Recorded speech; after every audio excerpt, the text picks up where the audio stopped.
Kita menuju ke informasi pertama Tribunars.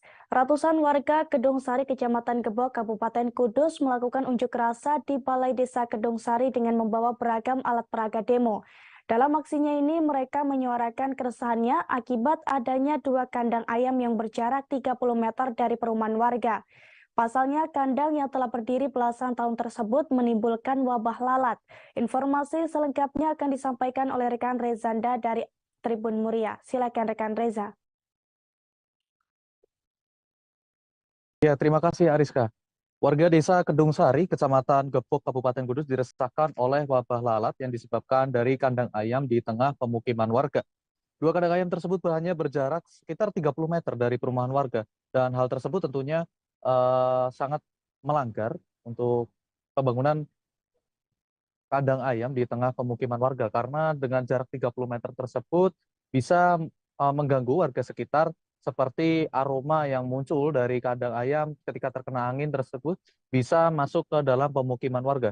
Tidak hanya itu saja, bahkan saat panen raya mendekati bulan suci Ramadan, ayam-ayam broiler atau ayam potong tersebut akan dipanen secara besar-besaran di dua titik kandang ayam yang menyebabkan lalat-lalat di sekitar kandang itu semebar atau menyebar ke rumah-rumah warga. Lalat-lalat tersebut datang dari hutan ataupun juga dari sekitaran kandang ayam yang hingga menginvasi di rumah-rumah warga. Rumah-rumah warga pun kedatangan lalat bahkan dari pagi hari hingga malam hari tidak selesai-selesai lalatnya karena pada saat itu benar-benar panen besar. Alhasil warga menyiasati itu dengan beragam cara, dengan satu di antaranya menggunakan jebakan lalat atau kertas coklat yang diisikan dengan lem lalat, sehingga lalat tersebut menempel dan namun hal itu tetap saja masih belum bisa mengatasi lalat-lalat yang berkerumun di rumah warga. Akibatnya warga juga merasa jijik karena lalat tersebut hewan yang cenderung berasal dari kotoran atau yang suka hinggap di kotoran. Alhasil warga juga merasa jijik dengan kehadiran lalat-lalat. Mereka juga khawatir akan kesehatan para warga-warga sekitar. Selain itu juga mereka tidak nyaman dibuatnya akibat lalat ribuan atau mungkin jutaan lalat yang menginvasi rumah-rumah warga. Hal itu juga telah didemokan oleh warga beberapa tahun lalu, tepatnya pada tahun 2017. Warga juga pernah melakukan demo serupa di Balai Desa Kedung Sari, Kecamatan Gebok. Mereka juga sudah melakukan demo besar-besaran di depan Balai Desa dan sempat berjalan hingga ke dinas-dinas terkait, Dinas PKPLH atau Dinas Kesehatan Lingkungan Hidup. Namun aksi dari warga desa Kedung Sari hanya berakhir di dinas saja dan masih belum ada tindak lanjut hingga saat ini. Karena warga resah dan sebentar lagi juga mendekati bulan suci Ramadan yang berarti panen raya untuk kandang ayam tersebut, warga kembali lagi melakukan demo dengan tujuan invasi lalat atau wabah lalat tersebut tidak kembali menyerang warga desa. Jadi seperti itu, Ariska. Baik, terima kasih atas laporan Anda rekan Rezanda Akbar dari Tribun Muria. Dan Tribunars, ada pula wawancara dengan salah satu pendemo yang bernama Oviatus Sofia serta Kepala Desa Kedung Sari yang bernama Sukoyo. Berikut liputannya untuk Anda. Akibatnya setelah gini ya Mas, kan di RW 4 itu ada dua kandang broiler yang setiap panen, setelah habis panen, mesti lalatnya kembali ke warga, apalagi pas lebaran, karena yang si pemilik itu setiap puasa mau menjelang lebaran beliau panen lah, terus dampaknya ke warga itu paling parah kemarin. Paling pas kepasan di rumah saya itu ada jarasi hajatan, lalatnya minta. Apapun kami dari pemerintahan desa Kedung Sari utamanya tetap apapun itu keinginan warga masyarakat desa Kedung Sari betul-betul sangat masyarakat terganggu lingkungan, masalah kesehatan, tetap kami selaku kepala desa tetap mendukung itu. Mudah-mudahan ya nanti dapat terselesaikan dengan baik, masyarakat juga ya tetap aman, nyaman dan tidak ada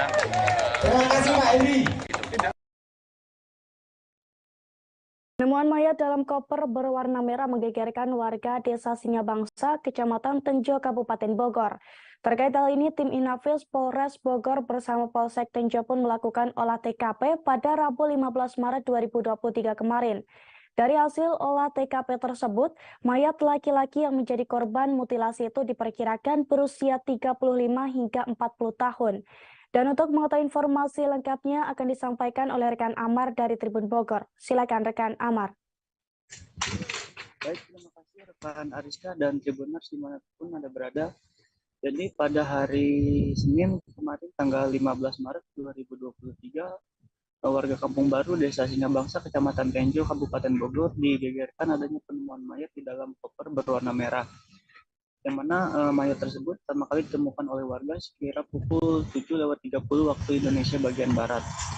Nah, pada saat itu warga mengatakan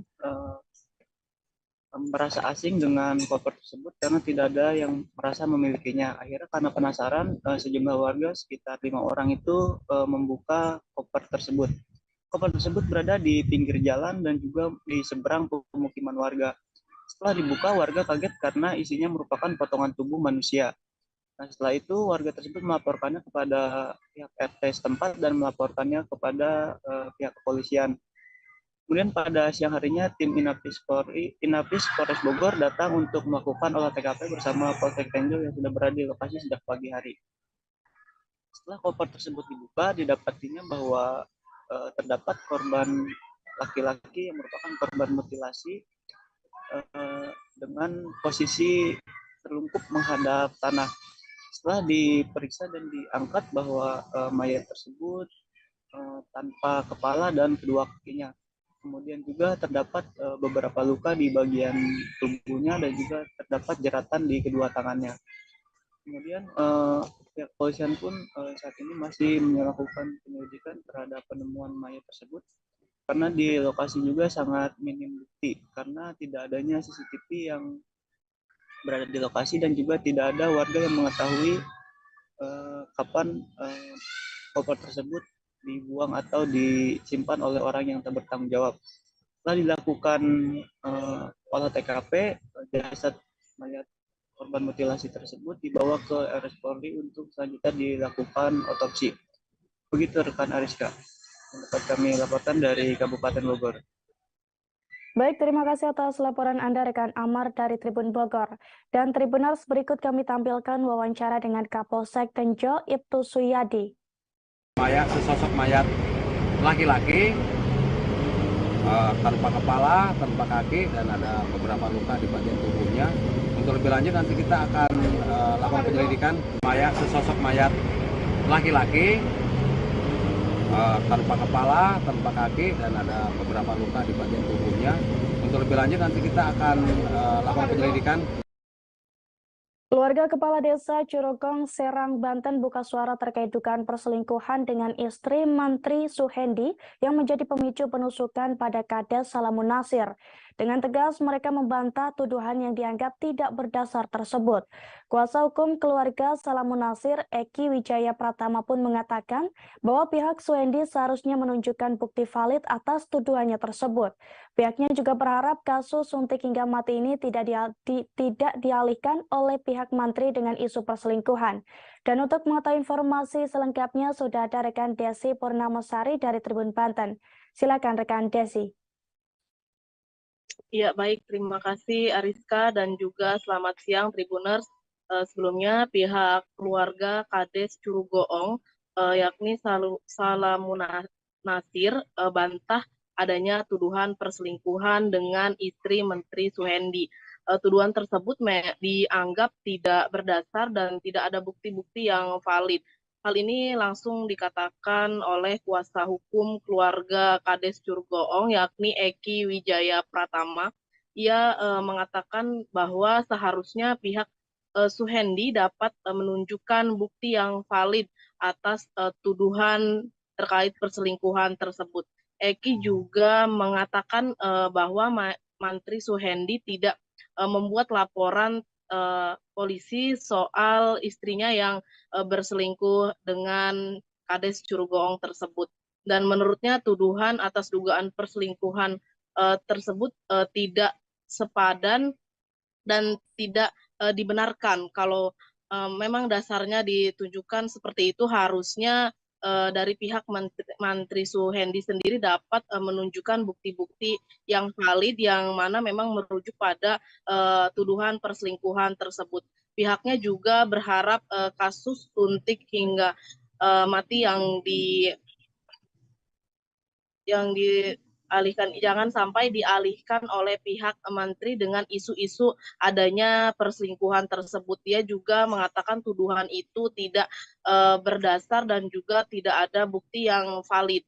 Maka dari itu pihaknya juga menyebutkan agar meminta masyarakat untuk tidak percaya dengan adanya isu tersebut, dan pihaknya juga meminta semua pihak menghormati proses hukum yang mana memang sedang dilakukan dan juga sedang berjalan hingga saat ini. Dan pihaknya juga mengatakan bahwa pihak keluarga sedang mengumpulkan bukti-bukti atas tuduhan perselingkuhan tersebut.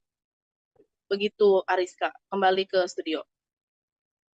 Baik rekan Desi Purnamasari dari Tribun Banten, terima kasih atas laporan Anda dan selamat bertugas kembali. Tribuners, bukti intervensi Irjen Pol Teddy Minahasa kepada pihak AKBP Dodi Prawiranegara terungkap dalam sidang Pengadilan Negeri Jakarta Barat pada Rabu 15 Maret 2023. Selain istri AKBP Dodi Prawiranegara, Teddy rupanya juga sempat menelpon ayah Dodi, Irjen Pol Purnawirawan Maman Supratman. Bukti percakapan antara Teddy Minahasa dan Maman pun diputar seusai pernyataan kuasa hukum Dodi terkait adanya bukti yang bisa dipertanggungjawabkan. Informasi lengkapnya akan disampaikan oleh rekan Nuriatul Hikmah dari Warta Kota. Silakan rekan Nuri. Ya, baik, dalam persidangan di Pengadilan Negeri Jakarta Barat, di mana dengan terdakwa pada saat itu adalah AKBP Dodi Prawiranegara, diputar sebuah rekaman yang menampilkan percakapan antara istri Dodi dengan terdakwa Teddy Minahasa. Nah, selain istri Dodi itu juga yang bernama Rahma Dharma Putri, ayah Dodi yang merupakan Irjen Pol Purnawirawan Maman Supratman juga mendapatkan intervensi dari Irjen Pol Teddy Minahasa, di mana sang mantan Kapolda Sumatera Barat itu sempat menelpon ayah Dodi, Irjen Pol Maman Supratman itu, di mana percakapan itu pun direkam oleh anak kedua dari Maman dan hasilnya diputar di muka sidang pada Rabu kemarin, di mana di pemutaran tersebut itu berawal dari pertanyaan kuasa hukumnya Dodi itu sendiri, Adriel Piai Purba, di mana Adriel meminta apabila ada bukti yang bisa dipertanggungjawabkan ataupun dibuktikan, silahkan bisa dipertontonkan atau tidak. Nah, kemudian Pak Maman mengatakan bahwasannya ada bukti yang bisa dipertontonkan di muka sidang, dan setelah itu, setelah meminta kepada Hakim Ketua John Sarman Saragi, maka dikabulkanlah permohonan tersebut sehingga mereka akhirnya memutar rekaman suara tersebut. Nah, setelah itu dalam percakapan tersebut rekaman diputar itu dimulai dari suara Teddy Minahasa yang mengucapkan salam kepada Maman. Assalamualaikum Bapak, kata Teddy dalam sambungan telepon tersebut. Waalaikumsalam, dari mana nih? Jawab Maman. Nah, setelah itu tanpa banyak babi ibu, Teddy lantas memperkenalkan diri dan menyebutkan maksud tujuannya menghubungi Maman. Dengan lugas, Teddy mengatakan bahwasannya dia merupakan Teddy Minahasa yang ada masalah dengan Dodi. Nah, setelah itu karena memang belum mengerti, Maman akhirnya menanyakan maksud dari penelpon tersebut. Nah, kemudian Teddy menjawab bahwasannya maksudnya adalah agar Dodi satu kubu dengan saya, Pak, dan semua biaya akan dihandle oleh Teddy maksudnya. Nah, kemudian Maman menjelaskan bahwasannya ia memiliki penyakit jantung sehingga meminta Teddy untuk tidak menghubunginya, melainkan melalui istri Dodi yakni Rahma.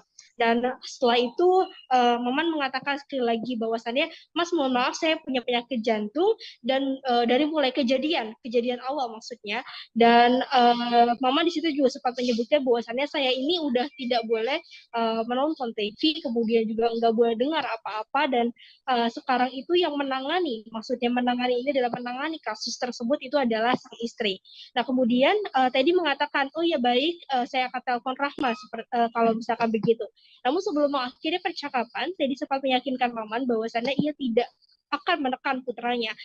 Teddy mengatakan, Bapak percayakan saja kepada saya juga tidak akan menekan Dodi. Bapak yang sabar ya, dan nanti saya akan menghubungi Ama. Ama di sini adalah istri dari Dodi itu sendiri. Tak hanya itu, Teddy juga sempat mengaku bahwasannya ia menyebut satu nama yang dalam sambungan telepon tersebut, di mana ia mengaku sebagai anak dari temannya Maman atau temannya ayahnya Dodi yang dari angkatan 73 yang sudah meninggal dunia. Di mana Teddy mengatakan saya ini adalah anaknya Pak Sugiri almarhum angkatan 73. Namun dari pernyataan tersebut, Maman hanya terdengar mengiya-iyakan saja dari rekaman tersebut. Maman justru membuat penegasan lagi bahwasannya ia tengah sakit jantung. Saya ini mas sakit jantung, jadi sejak kejadian itu seperti disambar geledek saya. Nah, kemudian Dodi berusaha untuk menenangkan Maman. Iya Pak, apalagi saya ini Pak. Jadi Dodi ini terpengaruhi oleh Arif, bukan oleh saya Pak. Arif Pak, ada penekanan seperti itu di rekaman suara tersebut. Maman pun kembali menegaskan Dodi dengan suara yang agak tinggi, bahwasannya yang mengurusnya adalah istri Dodi, yang urus semua ama ya itu. Nah, kemudian Teddy pun mengatakan kepada Maman bahwasannya baik Pak, saya akan hubungi amanya. Hatur nuhun Bapak, terima kasih. Assalamualaikum warahmatullahi wabarakatuh. Begitu akhir percakapan antara Teddy Minahasa dengan ayah dari Dodi Prawira Negara, yakni Irjen Pol Maman Supratman Purnawirawan. Kembali kepada Anda, Rizka. Baik, terima kasih atas laporan Anda rekan Nuriatul Hikmah dari Warta Kota. Kita beralih ke informasi selanjutnya, Tribuners. Kasus mutilasi di Kecamatan Tenjo, Kabupaten Bogor kini tengah diselidiki oleh aparat kepolisian. Namun warga desa setempat curiga terhadap mobil Avanza hitam yang berhenti di sekitar lokasi sekira pukul 2 waktu Indonesia Barat. Sayangnya di lokasi penemuan jasad yang merupakan jalan alternatif warga desa Singabangsa, minim penerangan dan kamera CCTV. Dan untuk mengetahui informasi lengkapnya, kita sudah terhubung dengan rekan Gilbert Semsandro dari Tribun Tangerang. Silakan rekan Gilbert.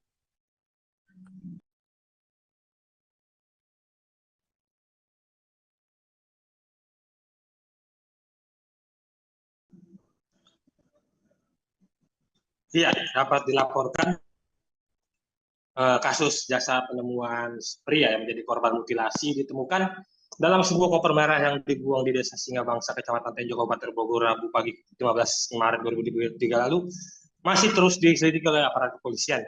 Di mana dalam penemuan koper merah yang berisi anggota tubuh, yaitu mulai dari pundak hingga pangkal kaki tanpa adanya kepala dan kaki tersebut, lokasi tempat perjalanan perkara penemuan kopernya berada di Jalan Kampung Baru, di pinggir kebun yang minim dengan penerangan dan juga kamera pengawas atau CCTV. Akibatnya pihak kepolisian pun sampai saat ini masih belum menemukan titik terang terkait dengan pelaku mutilasi tersebut, meski korban saat ini telah dibawa menuju rumah sakit Polri Kramat Jati, Jakarta Timur.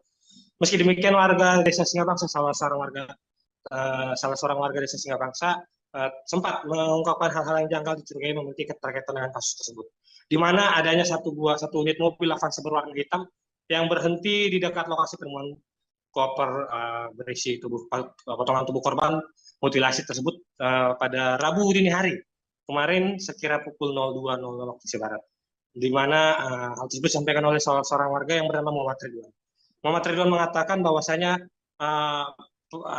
mobil Avanza berwarna hitam yang berhenti tersebut diketahui oleh seorang warga lainnya yang tengah hendak berangkat menuju Bandara Soekarno-Hatta mengejar penerbangan subuh, di mana warga tersebut berangkat sejak dini hari.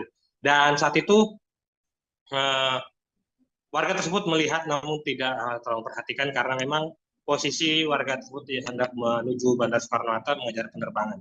Dan kecurigaan disampaikan Ridwan karena mobil Avanza hitam tersebut beraktivitas di hari, di mana Jalan Kampung Baru disebut Ridwan merupakan meski disebut Ridwan sebagai jalan alternatif karena perbatasan antara Kabupaten Bogor dan Kabupaten Tangerang, namun Ridwan mengatakan keramaian masyarakat atau kendaraan melintas di Jalan Kampung Baru hanya pada pagi dan sore hari, di mana siang hari masih ada yang beraktivitas melintas namun tidak banyak. Dan aktivitas masyarakat ataupun yang warga yang berlalu lalang di Jalan Kampung Baru tersebut disebut Ridwan maksimal hanya sampai maghrib waktu sore hari atau atau pukul maghrib, di mana sekira pukul 19.00 atau 7 malam itu disebutnya sudah sangat sepi. Apalagi diketahui Avanza Hitam tersebut beraktivitas pukul 2 dini hari, di mana hal tersebut disebut Ridwan sangat tidak mungkin ada orang yang beraktivitas pada malam hari tersebut. Menurut Ridwan, warga yang melihat kecurigaan adanya mobil Avanza Hitam tersebut sempat merasa curiga, namun tidak sempat memperhatikan lebih detail terkait dengan aktivitas pengemudi ataupun penumpang yang berada di dalam mobil Avanza Hitam tersebut. Hingga akhirnya keesokan hari, warga desa Singabangsa pun digegerkan dengan adanya penemuan koper merah berisi potongan tubuh. Dan warga yang melihat mobil Avanza Hitam itu pun akhirnya mengingat kejadian dilihatnya semalam, bahwasanya ada sebuah mobil Avanza Hitam yang berwarna merah, dan mencoba melaporkan kepada warga sekitar terkait kecurigaan tersebut. Kendati demikian, Ridwan dan warga lainnya tidak ingin berprasangka buruk terhadap aktivitas mobil warna hitam yang dicurigai tersebut. Pasalnya, pihak kepolisian sendiri saat ini masih terus menangani kasus tersebut dan telah melakukan olah tempat kejadian perkara guna mengusut kasus tersebut. Di mana koper berisi warna hitam tersebut dilaporkan warga desa Singabangsa ditemukan sekira pukul 07.15 oleh warga masyarakat yang hendak beraktivitas bekerja ataupun anak-anak yang berangkat sekolah. Dan sekira pukul 9 atau pukul 10 waktu Indonesia Barat, aparat dari kepolisian sektor atau Polsek Tenjo pun langsung datang ke lokasi tersebut untuk melakukan olah TKP dengan membawa tim Inavis, dan cukup lama waktu olah TKP hingga pukul 14.00 waktu Indonesia Barat. Dan untuk selanjutnya perkembangan korban tersebut dimutilasi tersebut dibawa menuju Rumah Sakit Polri Kramat Jati Jakarta Timur. Hal tersebut disampaikan oleh Kapolsek Tenjo Ibu Suryadi saat dikonfirmasi wartawan. Demikian yang saya sampaikan. Baik, terima kasih atas laporan Anda rekan Gilbert Sam Sandro dari Tribun Tangerang. Dan Tribuners, ada pula wawancara dengan warga desa Singabangsa yang bernama Muhammad Ridwan. Berikut liputannya untuk Anda. Lagi hujan lebat gitu ya? Jam 9, jangan kan jam 9 ya, jam 7 aja itu udah sepi. Udah jarang orang lalu lalang. Maksimal maghrib paling ya? Maksimal maghrib. Oh. Ramainya cuma pagi, sore aja udah. Oh, siap. Kalau yang tadi Bapak dapat info juga dari warga-warga, katanya ada sempat mobil-mobil berhenti gitu tadi malam. Iya, saya dapat kabar katanya ada mobil Avanza warna hitam sekitar jam 2-an berhenti. Tapi saya nggak lihat ya karena saya udah tertidur. Sekitar jam 7, berarti di jam 7 tadi Bapak Ridwan aja bilang jam 7 udah sepi, apalagi jam 2 pagi begitu ya. Oh, siap. Tapi sempat ada yang dicurigakan nggak sih gitu Pak, mungkin? Maksudnya sebelumnya hari kemarin ada yang mantau-mantau. Dari kemarin nggak ada gerak-gerik orang-orang mencurigakan gitu Pak?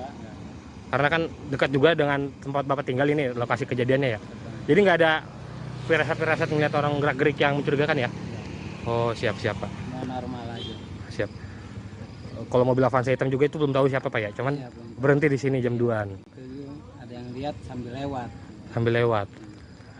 Yang posisi semua hujan deras ya? Hujan deras. Oh, kalau kondisi jasadnya sendiri Pak, ada lumuran darah atau? Udah kering sih, udah bersih. Oh. Terlalu berlumuran darah. Oh, Pak, itu berarti hanya pure leher pundak sampai pinggang ya? Iya, pangkal kaki. Sampai pangkal pinggang ya? Pangkal kaki ya. Tertangkap basah, seorang maling handphone berinisial M tewas dibacok korbannya yang berinisial CS pada kemarin pagi, tepatnya di Kampung Bajaran Pucung, Tapos, Kota Depok, Tribuners. Menurut Kasat Reskrim Polres Metro Depok AKBP Yuken Herus Barono, saat diamankan warga, M mencoba melawan dan kabur. Hingga akhirnya CS pun membacok korban dengan menggunakan celurit. Kronologi lengkapnya akan disampaikan oleh rekan Dwi Putra Kesuma dari tribunjakarta.com. Silakan rekan Dwi. Baik, selamat siang Ariska. Bisa saya jelaskan peristiwa maling handphone tewas dibacok oleh korbannya ini terjadi di Kampung Banjaran Pucung, Kecamatan Tapos, Kota Depok pada Rabu tanggal 15 Maret 2023 kemarin pagi. Peristiwa ini bermula ketika maling handphone tersebut yang mana berinisial M tertangkap basah oleh korbannya yang berinisial CS tengah mengambil handphone yang ada di dalam kediamannya. Kemudian M pun diamankan oleh CS dan juga warga sekitar. Namun ketika diamankan itu, M melakukan perlawanan hingga akhirnya mencoba kabur dan berhasil memukul CS. Di situ CS yang telah menyiapkan celurit dari dalam rumahnya pun langsung menyabetkan senjata tajam tersebut ke bagian punggungnya hingga tepat mengenai dan menyebabkan atau meninggalkan luka di bagian punggung. Namun meski dalam kondisi terluka, M sendiri masih tetap melawan hingga akhirnya berhasil kabur melarikan diri dan menyeberangi sebuah aliran kali dan hilang dari kejaran warga. Beberapa saat kemudian, warga menemukan M sudah dalam kondisi tak bernyawa tergeletak di area kebun dekat kandang sapi yang juga punya milik warga sekitar. Saat ini kasusnya sendiri ditangani oleh pihak kepolisian. Kasat Reskrim Polres Metro Depok, AKBP Yoga Heros Barbuno mengatakan bahwa pihaknya akan melakukan gelar perkara dan juga melibatkan ahli untuk menetapkan apakah CS bersalah telah menyebabkan M meninggal dunia. Namun di balik itu juga didapati fakta bahwa CS membela diri karena handphonenya diambil dan juga ia pun diserang oleh M. Kurang lebih begitu yang bisa saya sampaikan, Ariska. Baik rekan Dwi Putra Kesuma dari tribunjakarta.com, terima kasih atas informasi Anda dan selamat bertugas kembali. Kecelakaan maut terjadi di perlintasan kereta api sebidang tanpa palang pintu di Jalan Desa Jorongan, Kecamatan Lecas, Kabupaten Probolinggo pada Rabu 15 Maret 2023 sekira pukul 15.30 waktu Indonesia Barat. Kecelakaan yang melibatkan mobil pickup Daihatsu Grand Max hitam Nopol N8241WY dengan KA Wijaya Kusuma relasi Banyuwangi Cilacap tersebut menewaskan 2 orang, yakni sopir dan seorang penumpang mobil pickup yang merupakan warga Desa Kerajaan, Desa Jorongan, Kecamatan Lecas. Dan untuk mengetahui informasi lengkapnya, kita sudah terhubung dengan rekan Danendra Kusuma dari Tribun Jatim Timur. Silakan rekan Danendra. Ya, selamat siang Tribuners, selamat siang Ariska. Bisa saya jelaskan, kecelakaan bermula ketika mobil pickup Grand Max menyeberangi perlintasan sebidang rel kereta api tanpa palang pintu di Desa Jorongan, Kecamatan Lecas, Kabupaten Probolinggo. Saat menyeberang bersamaan muncul kereta api Wijaya Kusuma relasi Banyuwangi Cilacap dari arah selatan menuju utara. Seketika moncong dari KA tersebut menabrak bagian bak pickup hingga pickup tersebut terpental sejauh 33 meter. Nasnya lagi pickup tersebut terpental hingga ke sawah dan mengenai atau menghantam seorang penjaga sawah hingga tewas. Terkonfirmasi dalam kejadian tersebut jumlah korban meninggal dunia sebanyak 3 orang. 1 sopir mobil pickup, 1 lagi penumpang, dan seorang lagi adalah penjaga sawah tersebut. Diketahui juga sopir maupun penumpang mobil pickup adalah pasangan suami istri. Mereka diketahui bos dari swalayan dan kolam renang di Kota Probolinggo. Begitu, Ariska. Baik, terima kasih rekan Danendra Kusuma dari Tribun Jatim Timur. Dan Tribuners, berikut kami himpun wawancara dengan Kanit Gakum Satlantas Polres Probolinggo Ibda Aditya Wikrama serta salah satu warga setempat yang bernama Syiar. Kami melaksanakan evakuasi, juga informasi awal yang kami terima dan juga hasil olah TKP sementara, yaitu adalah tumburan antara kereta api dengan kendaraan Grand Max, kebetulan roda 4, di mana untuk posisinya yaitu kereta api berjalan dari arah selatan ke utara. Dari arah selatan ke utara, kemudian kendaraan ini di perlintasan sebidang yang tidak berpalang pintu, melaju kendaraan roda 4 dari arah barat ke timur. Nah, sehingga mungkin kurang kewaspadaan dalam melintas, sehingga terjadi tumburan, sehingga tidak mengetahui, dimungkinkan diduga tidak mengetahui adanya kereta yang melintas. Dari korban? Untuk sementara korban masih dievakuasi di Rumah Sakit Dr. Saleh Kota Probolinggo. Ada berapa korban? Pak Sutri, mungkin ada korban lain? Jumlah korban sementara ini terkonfirmasi 3 orang, yaitu penumpang kendaraan bermotor, kendaraan Grand Max, mobil tersebut ada 2 penumpang, pasangan suami istri, kemudian 1 juga ada korban dari petani yang ada di sekitaran ini. Ya. Pak Nardi ini yang nungguin padi ini, jadi yang pikir itu tadi mau nyebrang mungkin ya tak ketahuan kalau ada sepur, setelah lewat kepala pickupnya itu langsung disambar sepur gitu. Kereta api tadi dari arah mana? Dari arah selatan. Dari arah selatan. Kalau mobilnya dari arah mana, Pak? Mobilnya dari arah barat. Ada berapa korban tadi, Pak? 3, yang 2 di pickup, yang 1 yang nunggui padi ini. Berarti yang nunggui padi itu kena pickup itu, Pak ya? Pickup ya. Tadi kondisi korban gimana, meninggal semua kah? Semua meninggal. Meninggal. Ada berapa orang berarti yang meninggal, Yang Pak? di pickup itu 2, Haji Tati sama Haji Satun, suami istri. Yang Pak Nardi yang nunggui padi ini gitu. Tersambar sama mobil ini, Pak ya? Jadi mobilnya kena kereta, jadi pas kena yang nunggui padi ini gitu. Yang nunggu padi posisinya di mana, Pak? Di sawah atau? Iya, di sini, di pinggir sini. Di pinggir. Iya, kena langsung itu. Bapak, nama lengkap sinten? Setelah dinyatakan hilang selama 37 tahun, warga Malang ditemukan di Nusa Tenggara Timur. Kepulangan Sudarmi, wanita berusia 54 tahun tersebut, pada Rabu siang itu pun disambut isak tangis keluarga. Meski masih bingung, Sudarmi mengaku kepergiannya dulu untuk bekerja di Malaysia dengan temannya. Ia pun sempat tinggal dan menikah di Malaysia. Informasi lengkapnya akan disampaikan oleh rekan Purwanto dari Surya Malang. Silakan rekan Purwanto. Baik, selamat siang rekan Tribuners. Dapat kami sampaikan bahwa Sudarmi, wanita 54 tahun, warga Malang yang hilang 37 tahun silam, atau tepatnya di tahun 1986, telah dipulangkan oleh para petugas dan relawan dari Nusa Tenggara Timur.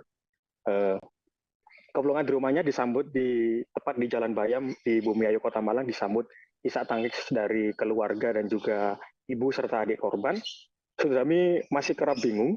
Ia menyebut dirinya hilang ingatan sejak kepergiannya mengikuti teman-temannya untuk pergi ke Malaysia. Kemudian pada saat itu Sudarmi tiba-tiba Sudarmi datang di NTB, kemudian beberapa warga atau keluarga mencari Sudarmi di media sosial dan dibantu oleh relawan yang ada di NTB, NTT dan juga di Malang. Sudarmi sendiri diketahui terlantar di NTT. Ia tak punya tempat tinggal. Petugas dari Polmas menyebutnya ditemukannya keluarga Sudarmi tak lepas dari para relawan komunitas yang ada di Lawang. Salah satu relawan yaitu Aibda Catur Hendra Irawan atau Polmas dari Polres Timur Tengah. Pada saat itu Sudarmi ditemukan hilang ingatan dan sempat dari anggota tersebut untuk mengajak mereka pulang atau mengajak Sudarmi pulang dan kemudian diantar keluarga pada kemarin. Sudarmi sendiri pada saat diwawancarai juga oleh media masih sering lupa ingatan, namun keluarga mengakui bahwa Sudarmi adalah keluarga asli dari mereka yang tinggal di Bumiayu, Kota Malang. Seperti itu, Ariska. Baik, terima kasih atas informasi Anda rekan Purwanto dari Surya Malang. Dan Tribuners, berikut kami himpun wawancara dengan Aibda Catur Hendra Iriawan, Polmas Polres Timur Tengah Selatan, serta Sudarmi, warga Malang yang hilang. Berikut liputannya untuk Anda. Selaku Polmas di Kelurahan Toknenu, Kecamatan Kota Soe, Kabupaten TTS. TTS itu Timur Tengah Selatan. Saya personel di Polres TTS sebagai polmasnya di sana. Lalu ada pelaporan mengenai ibu ini melalui pengaduan yang kita bentuk yaitu Forum Kemitraan Polisi Masyarakat FKPM, itu namanya K2S, kontak kerukunan sosial keluarga Jawa yang ada di Kabupaten TTS. Lalu kita terhadap pengaduan yang kita masuk, lalu kita mencari tahu di mana keberadaan dari Ibu Sudarmi. Nggak tahu. Ya bingung karena terlalu lama tidak pernah pulang. Dulu ceritanya gimana sih Bu sampai 36 tahun hilang? Oh, ceritanya hanya simpel saja. Kita tahu anak-anak yang dulu-dulu, tapi sekarang sudah. Tapi saya sudah ingat keluarga sampai hilang apa-apa. Jadi inilah Tuhan bukakan jalan untuk bertemu dengan keluarga kami semuanya. Kami mengucapkan bersyukur dan terima kasih karena Gusti Allah masih memberikan kami napas kehidupan seharian, memberikan kami makanan dan minum dan pakaian.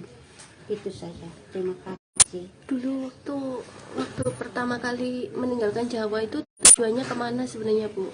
Niat saya mungkin saya tidak merantau karena kita dengan teman-teman toh dipengaruh, ayo ikut ya, jadinya akhirnya kita ikut tanpa permisi dengan beliau. Kegiatan membuang bunga di depan pendopo Kongos Arum Kusumaning Bongso menjadi pemandangan biasa setiap pelantikan pejabat. Seperti yang terlihat pada Rabu 15 Maret 2023 kemarin, sebelum Sekda Tulung Agung Sukaji mewakili Bupati melantik 103 pejabat, administrator, dan pengawas. Menurut sumber internal Pemkab Tulung Agung, bunga yang dibuang di depan pendopo ini menjadi bagian dari pengamanan tak kasat mata. Informasi lengkapnya akan disampaikan oleh rekan David Yohanes dari Tribun Mataraman. Silakan rekan Yohanes.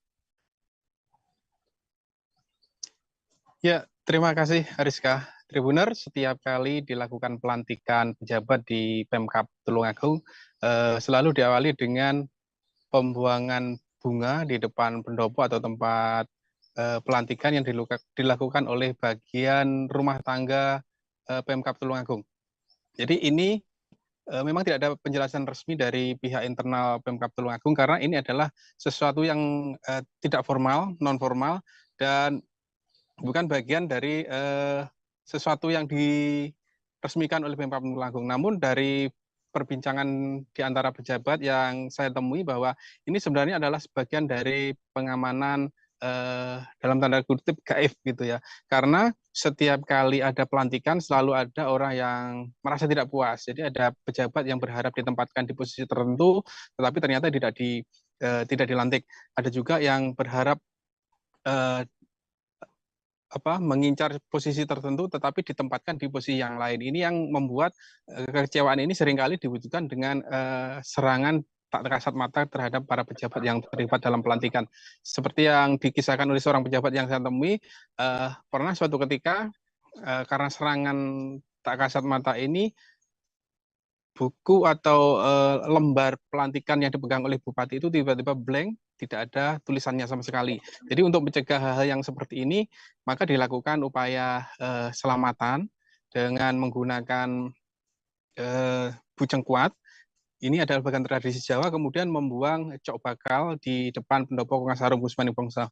Nah, cok bakal inilah yang rangkaian bunga yang dibuang itu terdiri antara lain bunga kamboja, kemudian ada pucuk pohon beringin, ada juga tunas pohon pisang, dan jenis-jenis pohon yang lain termasuk ada mawar dan sebagainya. Dan ini sudah tradisi yang dilakukan turun-temurun karena sebelumnya memang Kabupaten Tulung Agung di tahun 70-80-an itu memang sangat marak dengan aksi santet ya. Dan saat itu memang wilayah ini dianggap wilayah hitam. Bahkan sebagai contohnya orang kalau membeli jarum pada saat malam hari itu pasti ditolak karena itu dianggap akan dipakai untuk santet. Namun di era modern ini praktik santet itu sudah memudar, sudah tidak banyak dipraktikkan secara terbuka, namun masih ada orang-orang yang memberikan jasa ilmu hitam ini. Jadi memang lumrah bagi mereka yang percaya ada serangan semacam ini. Demikian Ariska yang bisa saya laporkan dari Kabupaten Tulung Agung, Jawa Timur. Baik, rekan David Yohanes dari Tribun Mataraman, terima kasih atas informasi Anda dan selamat bertugas kembali. Polres Sumeneb, Madura berhasil menggagalkan penyelundupan pupuk bersubsidi di Jalan Raya Sumeneb, Pamekasan. Dalam kasus ini mereka mengamankan 360 sak atau 18 ton pupuk bersubsidi yang akan dikirim ke luar kota. Selain itu, polisi juga meringkus 2 orang pada Rabu 8 Maret 2023, sementara 1 orang lainnya ditetapkan sebagai daftar.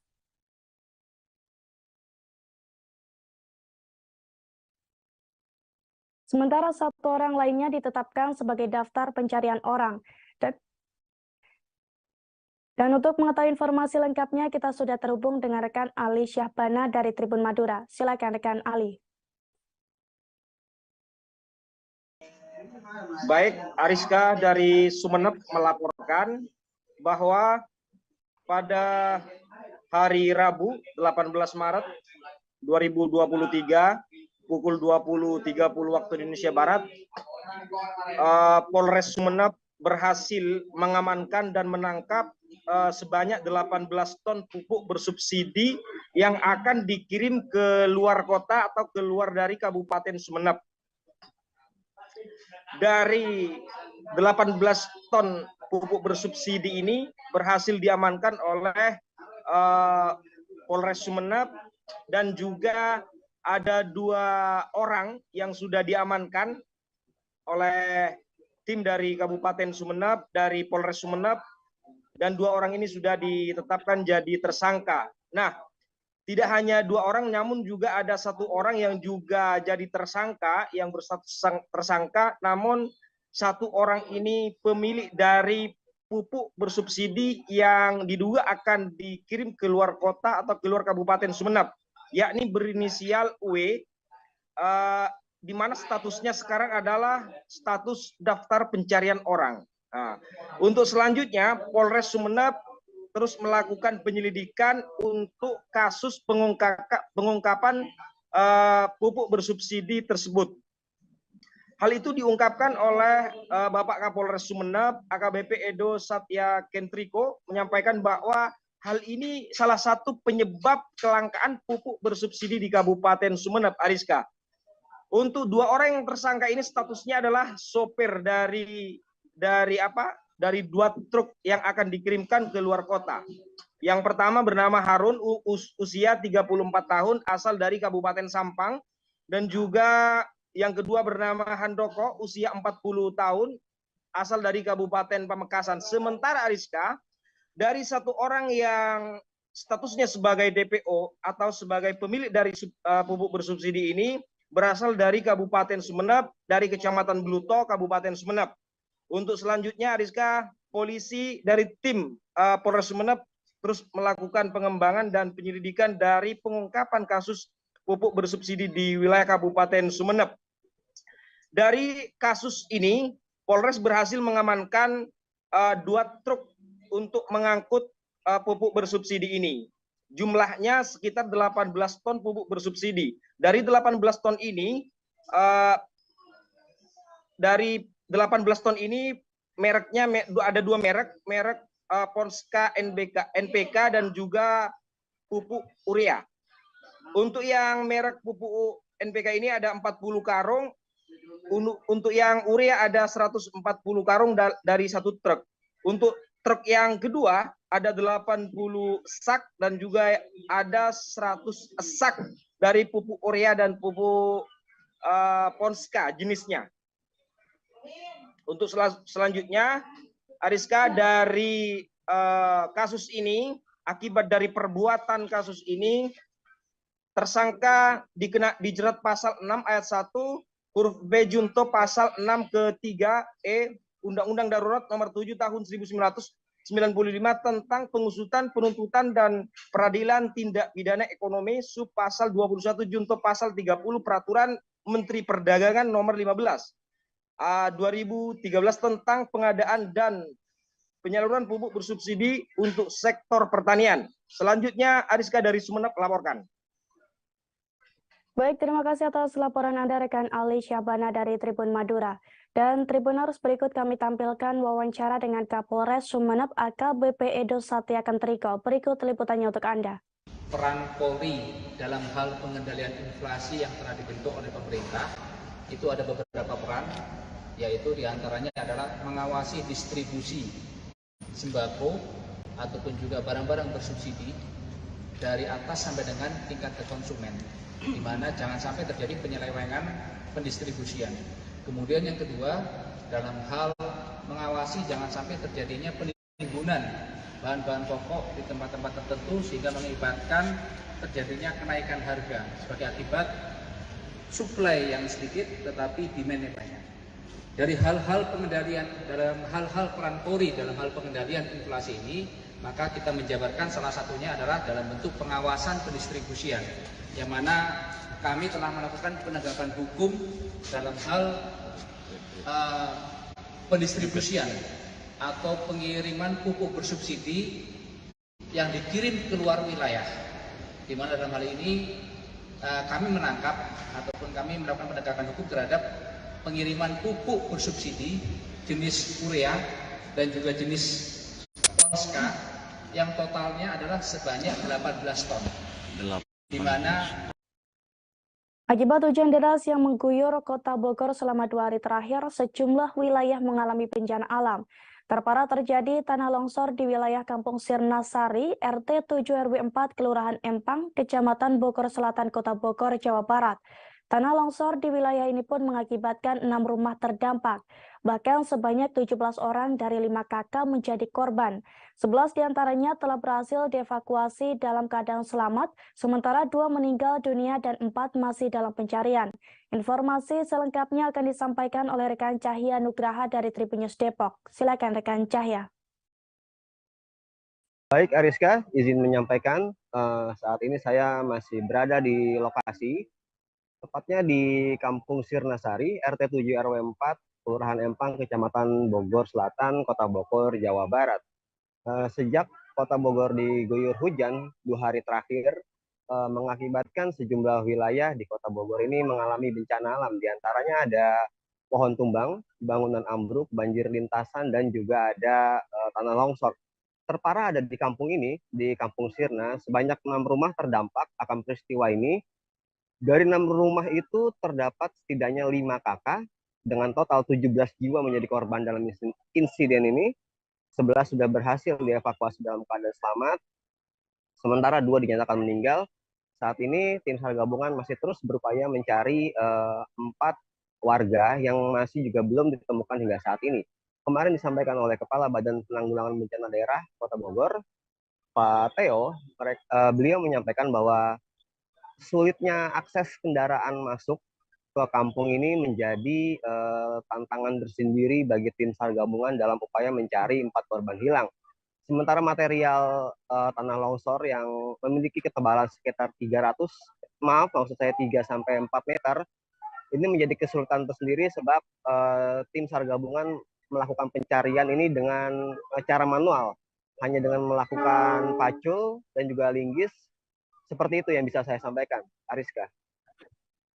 Baik, terima kasih rekan Cahya Nugraha dari Tribun News Depok. Dan Tribuners, berikut kami tampilkan wawancara dengan Wakil Wali Kota Bogor, Dedi Arahim. Intensitas hujan yang tinggi ini memang menyebabkan beberapa bencana di Kota Bogor.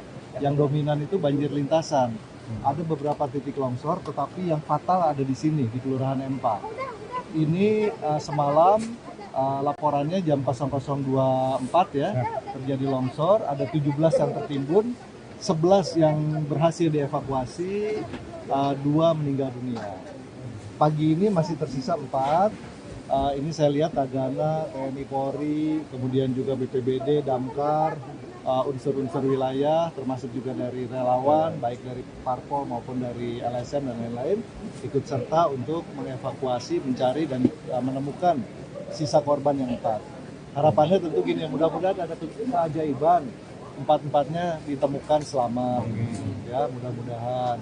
Tapi ini memang kalau dilihat dari kondisi lapangan, ini rawan sekali. Ya, kita sendiri berada di sini, ini bahaya ini. Akibat luapan over Sungai Lamong, Dusun Ngarus, Desa Banyulegi, Kecamatan Dawar, Blandong, Kabupaten Mojokerto terendam banjir pada Rabu 15 Maret 2023. Menurut Kabid Kedaruratan dan Logistik BPBD Kabupaten Mojokerto, Joko Supangkat, banjir ini juga mengakibatkan sejumlah rumah warga terendam. Adapun 3 rumah terdampak banjir dengan ketinggian sekira 10 hingga 15 cm. Sementara itu, untuk mengantisipasi potensi banjir susulan, petugas BPBD juga masih bersiaga. Dan untuk melihat kondisi di sana, kita sudah terhubung dengan rekan Romadhoni dari Surya. Silakan rekan Roma. Ya, terima kasih rekan Ariska. Dilaporkan banjir akibat luapan air Sungai Lamong kembali merendam di Desa Banyulegi, Kabupaten Mojokerto. Banjir ini diketahui setelah wilayah Kabupaten Mojokerto dan sekitarnya dilanda hujan lebat dengan durasi yang lama, hingga 5 sampai 8 jam. Kemudian air dari luapan afur Kali Lamong ini mulai meluap, membanjiri area persawahan, jalan poros desa, dan sempat terdampak dari 3 rumah warga. Dari data BPBD yang diperoleh dari BPBD Kabupaten Mojokerto menyebutkan bahwa ada 3 rumah warga yang terdampak banjir akibat luapan Sungai Akur Kalilamong ini. Ketiga rumah tersebut dengan ketinggian banjir rata-rata 10 sampai dengan 15 cm. Bahkan di beberapa titik lokasi banjir juga lebih dari sekitar 20 cm. Diketahui banjir akibat luapan Sungai Akur Kalilamong ini sudah merendam atau sudah melanda desa Banyulegi ini dalam kurun waktu 15 tahun, dan sampai saat ini banjir ini belum juga tertangani. Namun dari pihak pemerintah Indonesia Joko Widodo ke Kabupaten Tabalong Kalsel, berbagai persiapan tengah dilakukan. Apel gelar pasukan pengamanan VVIP pun dilaksanakan di Stadion Pembatasan Kecamatan Murung Pudak, Tabalong pada Kamis 16 Maret 2023. Dalam apel tersebut, Kepala Staf Korem 101 Antasari Kolonel Infantri Ivan Rosandrianto mengungkapkan ada sebanyak 1.900 personel yang dikerahkan untuk pengamanan VVIP Republik Indonesia di Kabupaten Tabalong. Dan untuk mengetahui informasi lengkapnya akan disampaikan oleh rekan Isti Rahayati dari Banjarmasin Pos. Silakan rekan Isti. Baik, terima kasih rekan Ariska. Jadi dalam agenda rencana kedatangan Presiden Republik Indonesia Joko Widodo ke Kabupaten Tabalong, di mana rencananya Presiden Republik Indonesia Pak Jokowi akan menghadiri acara Muktamar Rabitah Melayu Banjar yang dilaksanakan di Pendopo Bersinar, Kelurahan Pembataan, Kabupaten Tabalong. Dan dalam kegiatan ini sedikitnya ada 1.900 personil yang dikerahkan dari TNI, Polri, dan pemerintah daerah, baik itu dari Dinas Perhubungan, Satpol PP, bahkan tenaga kesehatan. Dan dalam rencana kedatangan Presiden Jokowi pula, pemerintah daerah Kabupaten Tabalong sudah menyiapkan berbagai lokasi yang rencananya akan dikunjungi oleh Presiden, di mana beberapa lokasi yang akan dikunjungi diantaranya Pasar Rakyat Tabalong dan Bandara Warukin, serta jalan yang akan segera diresmikan oleh Presiden. Termasuk agenda utama adalah menghadiri acara istighosah bersama masyarakat Tabalong di Pendopo Bersinar.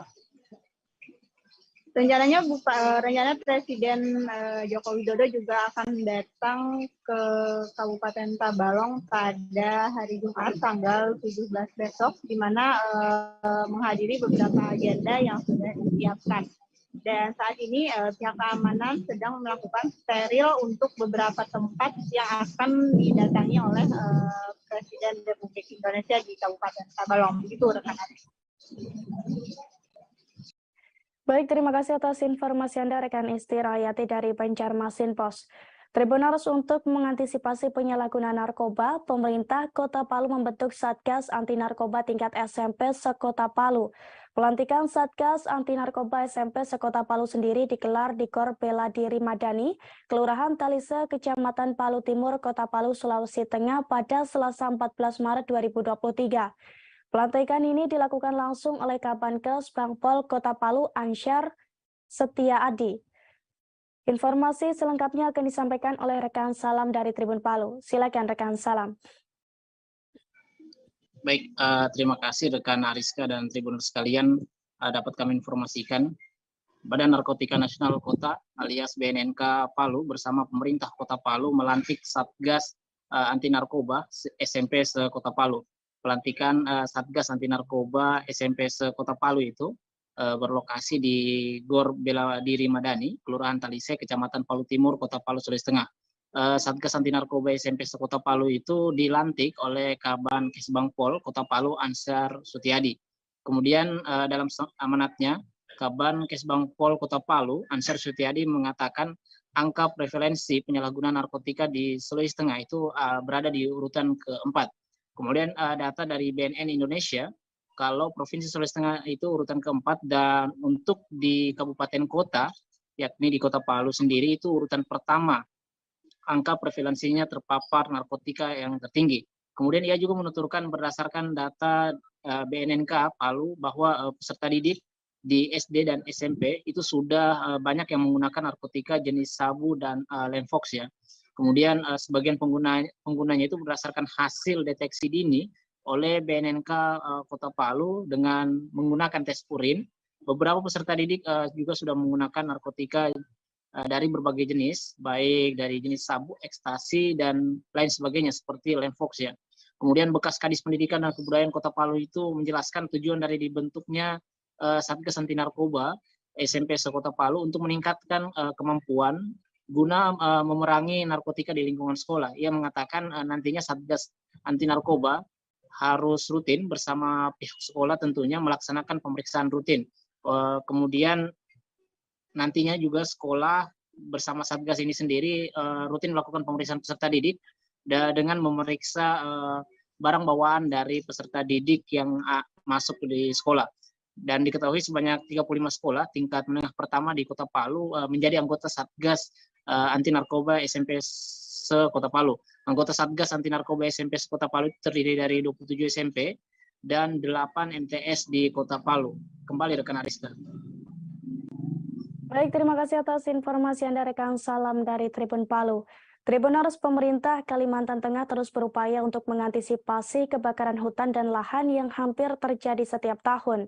Pada Rabu 15 Maret 2023 kemarin, Gubernur Kalteng Sugianto Sabran, Kapolda Kalteng Irjen Pol Nanang Afianto, dan Danrem 102 Panju Panjung Brigjen TNI Bayu Permana juga melakukan pengecekan sarana prasarana Satgas Pencegahan Karhutla, mulai dari pompa dan selang pemadam kebakaran, kemudian kendaraan anti Karhutla, serta drone atau pesawat tanpa awak milik Ditsamapta Polda Kalteng yang juga ikut diturunkan dalam penanggulangan kebakaran hutan dan lahan. Informasi selengkapnya akan disampaikan oleh rekan Pangkan dari Tribun Kalteng. Silakan rekan Pangkan.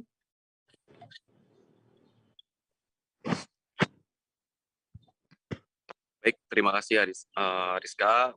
Betul bahwa saat ini dari pihak Pemprov Kalteng, lalu Polda dan Polri dan juga TNI yang ada di Kalimantan Tengah ini tengah melakukan persiapan dan juga pengecekan sarpras terkait kebakaran ataupun antisipasi dan penanggulangan karhutla. Dan untuk pengecekan sendiri dihadiri oleh pejabat utama Polda, lalu Kapolres jajaran Polda Kalteng.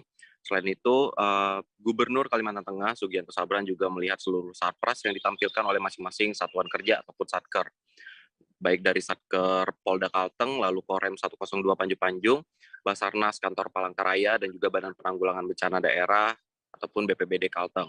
Mulai dari pompa dan selang, pemadam kebakaran, kemudian kendaraan anti karhutla dan juga baik roda 2 maupun roda 4. Bahkan terdapat drone ataupun pesawat tanpa awak milik Ditsamapta Polda Kalteng yang juga ikut diturunkan dalam penanggulangan kebakaran hutan dan lahan. Diketahui bahwa pesawat tanpa awak ini dapat menempuh jarak sejauh 80 km dengan daya tahan 214 menit, serta dilengkapi dengan controller dan alat pemantau dari pusat ataupun controller yang mengoperasikan pesawat tanpa awak tersebut. Dan pengecekan sarpras ini menindaklanjuti perintah dari Presiden Republik Indonesia yaitu Joko Widodo dan juga Menko Polhukam dan KLHK.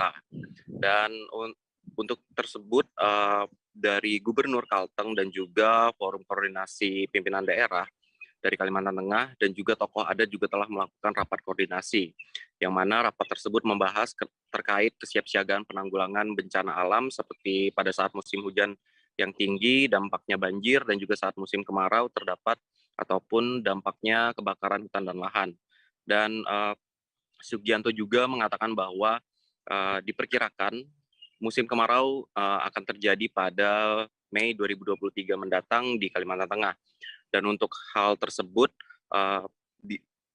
pemerintah Provinsi Kalimantan Tengah juga mewaspadai karena memasuki musim kemarau, yang mana apabila di saat musim kemarau panas yang sangat terik, ditakutkan akan terjadi karhutla. Dan untuk mengantisipasi hal tersebut, Pemprov Kalteng juga berkoordinasi dengan Bupati dan Wali Kota membahas terkait anggaran dan persiapan anggaran, yang mana anggaran disebutkan oleh orang nomor 1 di Kalimantan Tengah tersebut merupakan sesuatu yang sangat penting dan yang mana Satgas Penanganan Karhutla harus mendapatkan anggaran yang cukup untuk peralatan, lalu logistik dan bantuan lainnya. Sehingga saat melakukan penanggulangan kebakaran hutan dan lahan, ini dapat berlangsung dengan cepat dan juga kesigapan para petugas Satgas juga diperhitungkan karena memang untuk segala bantuan peralatan baik pun bahkan hingga makanan pun itu perlu diperhatikan. Dan dari Polda dan Korem juga telah mempersiapkan personilnya dan untuk peralatan guna menghadapi karhutla. Dan walaupun yang ditampilkan itu masih sebagian, namun masih ada lagi yang lainnya. Intinya dari pihak pemerintah provinsi, lalu Polri dan juga TNI, ini siap untuk menghadapi karhutla. Dan dari Kapolda Kalteng sendiri, Irjen Pol Nanang Afianto, mengatakan bahwa Polda siap untuk melakukan ataupun siap siaga penanggulangan bencana karhutla. Dan hal tersebut belajar dari pengalaman yang lalu, pada tahun 2019 hingga 2023 memang cukup sering terjadi karhutla, walaupun dalam skala kecil, namun hal tersebut tidak diremehkan dan malah mempersiapkan penanggulangan karhutla, bahkan dibenahi dari segi peralatan, operator peralatan, dan personil Satgas Karhutla Kalimantan Tengah. Selain itu juga dari pihak Korem ataupun dari Danrem 102 Panjung, Brigjen TNI Bayu Permana mengatakan bahwa Korem 102 Panjung telah siap dalam menghadapi karhutla. Personil dari Korem dan jajarannya, Kodim jajarannya di Kalimantan Tengah ini dipersiapkan dan akan diturunkan seluruhnya untuk membantu pemerintah daerah dalam penanggulangan bencana ini. Untuk sarana prasarana juga telah dipaparkan oleh pihak dari TNI ataupun Korem 102 Panjung, baik kendaraan roda 2, roda 4, dan peralatan lainnya yang telah disiapkan. Berikut Ariska yang dapat saya sampaikan dari Kota Palangkaraya, kembali ke studio. Baik, terima kasih atas laporan Anda rekan Pangkan dari Tribun Kalteng. Dan Tribuners, berikut kami tampilkan wawancara dengan Gubernur Kalimantan Tengah Sugianto Sabran. Berikut liputannya untuk Anda. Ya, ini kan menindaklanjutin perintah Pak Presiden setelah rapat kemarin, terus rapat juga di Kementerian AK dengan Menko Polhukam. Nah, kita menindaklanjutin itu tadi kita rapat koordinasi saya Provinsi Kalimantan Tengah dan Bupati Perkebindas Kalimantan Tengah sampai ke tokoh adat. Nah, kita rapatkan untuk menghadapi bukan cuma karhutla, baik pun di bidang kalau curah hujan tinggi berarti kan banjir, kita siaga juga, terus menghadapi karhutla juga sama nanti. Nah, apalagi disampaikan tahun 2023 ini di bulan Mei Juni ini kita harus waspada karena ada panas, ada yang panas yang sangat terik, jadi harus bersiap-siap. Nah, setelah rapat di kantor gubernur koordinasi dengan bupati. Aksi pencurian berhasil terekam CCTV di sebuah tempat kursus, tepatnya di Jalan Bangau 5, Kelurahan Tanjung Harapan, Kota Bumi Selatan, Lampung Utara pada Rabu 5 Maret 2023, sekira pukul 13.30 waktu Indonesia Barat. Dalam melancarkan aksinya itu, pencuri berhasil menggasak satu motor milik karyawan tempat kursus tersebut. Dan untuk mengetahui informasi lengkapnya, kita sudah terhubung dengan rekan Anung Bayuardi dari Tribun Lampung. Silakan rekan Anung. Rekan Ariska, bisa dijelaskan pada Tribuners bahwa pada hari Rabu kemarin, tepatnya pukul 1:30 siang, terjadi tindak pencurian motor di tempat sebuah orang yang ada di jok motor. Namun kaget ketika ia tidak mendapati motornya yang terparkir di tempat biasanya. Ia sempat menanyakan kepada pemilik atau bosnya, kemudian dilakukan pemeriksaan CCTV yang ada di depan tempat kursus tersebut. Ternyata motornya dibawa dua orang yang masuk ke dalam tempat kursus, sedangkan dua pelaku lainnya menunggu di jalan, letaknya 2 meter dari tempat kursus. Pelaku ini motor milik orang wartawan di Lampung Utara, di mana motor warna biru, kemudian 2 orang memakai kemeja lengan panjang serta memakai masker. Keempatnya ini juga memakai masker dengan pakai helm. Atas kejadian tersebut, korban Amida menderita kerugian sebanyak 8,7 juta karena motornya masih kredit. Demikian Ariska. Baik, terima kasih atas informasi Anda rekan Anung Bayuardi dari Tribun Lampung dan selamat bertugas kembali.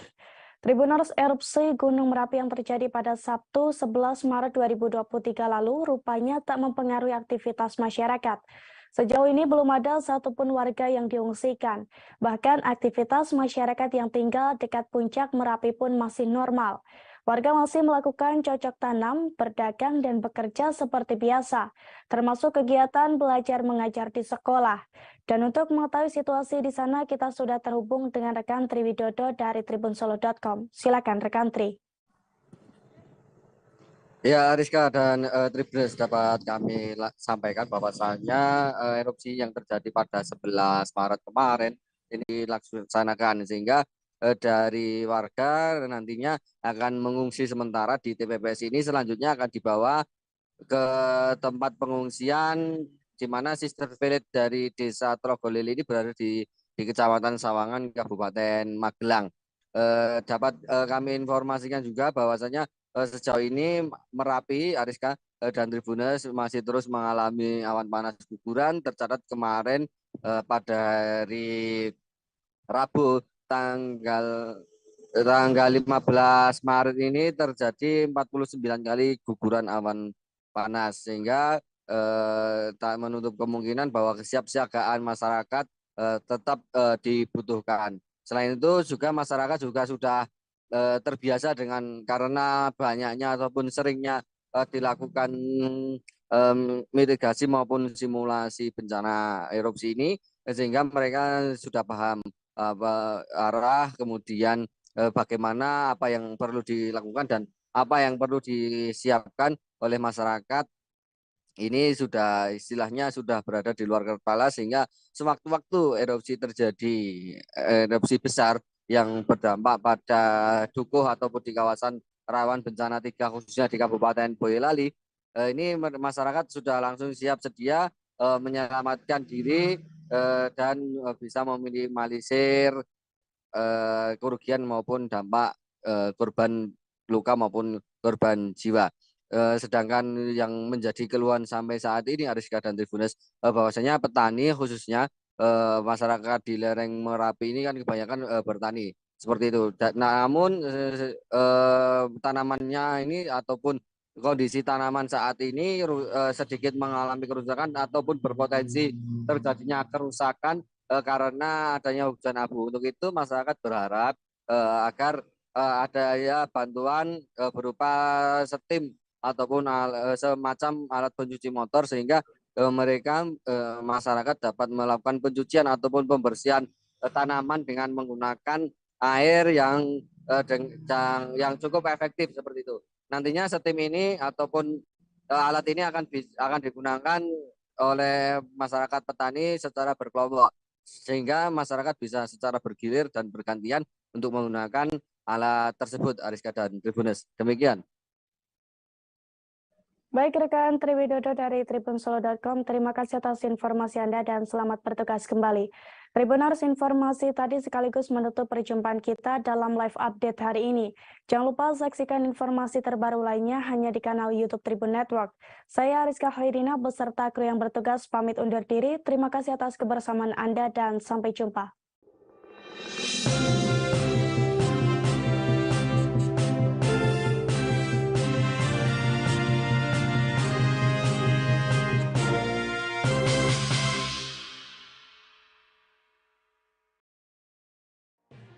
Tribun News Live Update